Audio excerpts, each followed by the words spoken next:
अयनेषु च सर्वेषु यथा भागमवस्थिताः भीष्ममेवाभिरक्षन्तु भवन्तः सर्व एव ही। अतएव सैन्य व्यूह में अपने अपने मोर्चों पर खड़े रहकर आप सभी भीष्म पितामह को पूरी पूरी सहायता दें। तात्पर्य: भीष्म पितामह के शौर्य की प्रशंसा करने के बाद दुर्योधन ने सोचा कि कहीं अन्य योद्धा यह न समझ ले कि उन्हें कम महत्व दिया जा रहा है। अतः दुर्योधन ने अपने सहज कूटनीतिक ढंग से स्थिति संभालने के उद्देश्य से उपयुक्त शब्द कहे।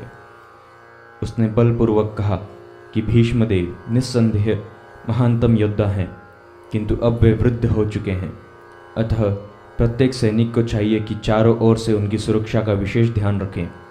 हो सकता है कि वे किसी एक दिशा में युद्ध करने में लग जाएं और शत्रु इस व्यवस्था का लाभ उठा ले। अतः यह आवश्यक है कि अन्य योद्धा मोर्चों पर अपनी अपनी स्थिति पर अडिग रहें और शत्रु को व्यूह न तोड़ने दें। दुर्योधन का पूरा विश्वास था कि कुरुओं की विजय भीष्मदेव की उपस्थिति पर निर्भर है।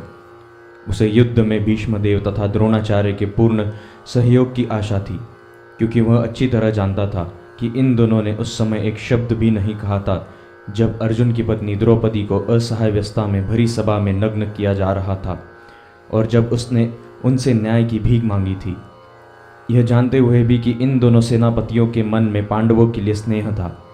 दुर्योधन को आशा थी कि वे इस स्नेह को उसी तरह त्याग दें जिस तरह उन्होंने धूत क्रीड़ा के अवसर पर किया था। तस्य संजनयन हर्षम कुरुवृद्ध पितामहाः सिंहनादं विनोद्यच्चैः शंखं दद्मो प्रतापवान्। तब कुरुवंश के वयोवृद्ध परम प्रतापी एवं वृद्ध पितामह ने सिंह गर्जना सी ध्वनि करने वाले अपने शंख को उच्च स्वर से बजाया, जिससे दुर्योधन को हर्ष हुआ। तात्पर्य: कुरुवंश के वयोवृद्ध पितामह अपने पौत्र दुर्योधन का मनोभाव जान गए और उसके प्रति अपनी स्वाभाविक दयावश उन्होंने उसे प्रसन्न करने के लिए अत्यंत उच्च स्वर में अपना शंख बजाया, जो उनकी सिंह के समान स्थिति के अनुरूप था। अप्रत्यक्ष रूप में शंख के द्वारा प्रतीकात्मक ढंग से उन्होंने अपने हताश पौत्र दुर्योधन को बता दिया कि उन्हें युद्ध में विजय की आशा नहीं है, क्योंकि दूसरे पक्ष में साक्षात भगवान श्री कृष्ण है। फिर भी युद्ध का मार्गदर्शन करना उनका कर्तव्य था और इस संबंध में वो कोई कसर नहीं रखेंगे। ततः शंकश्च भैर्यश्च पणवानक गोमुखाः सहसैवाभ्यहन्यन्त सशब्दस्तु मूलोऽभवत्। तत्पश्चात शंख, नगाड़े, बिगुल, तुरही तथा सिंह सहसा एक साथ बज उठे। वह समवेत स्वर अत्यंत कोलाहलपूर्ण था। ततः श्वेतर्हयैर्युक्ते महती स्यन्दने स्थितौ माधवः पाण्डवश्चैव दिव्यौ शंखौ प्रदद्मतौ।